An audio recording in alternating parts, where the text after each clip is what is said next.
શહેરના કારેલીબાગ વિસ્તારની Ranchhod park society, Julie park society, Krishna complex સહિતના વિસ્તારોમાં પ્રાથમિક સુવિધા નહીં તો વોટ નહીંના બેનરો લાગ્યા।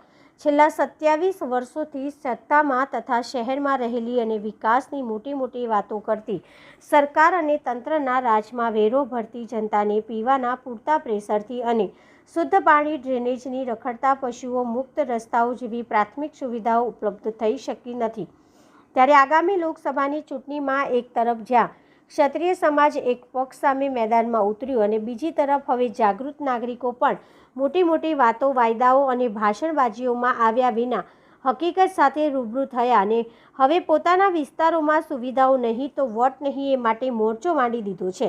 લાઇટ, ડ્રેનેજ, રોડ નહીં તો વોટ નહીંની ચીમકી ઉચ્ચારતા કારેલીબાગ સોસાયટીના રહીશો દ્વારા સોસાયટીઓના નાકે લગાવ્યા બેનરો લગાવી દેતા આજુબાજુના વિસ્તારમાં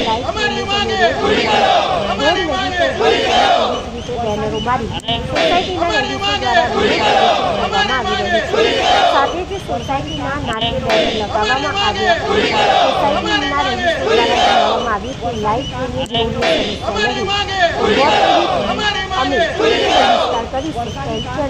આપણે અહીંયા હું અત્યારે કરીબન 40 વર્ષથી રહું છું અને 40 વર્ષમાં અત્યાર સુધી કોઈ ડ્રેનેજનું કામ નહીં થયું, બરાબર।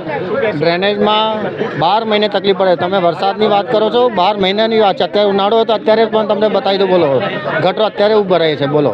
રાણા સાહેબને વાર ફોન કરીએ છીએ કે ભાઈ આવી જાઓ ભાઈ, અમારી ગાડી ત્યાં છે, અમારી ગાડી ત્યાં છે, બસ આ જ આવે છે।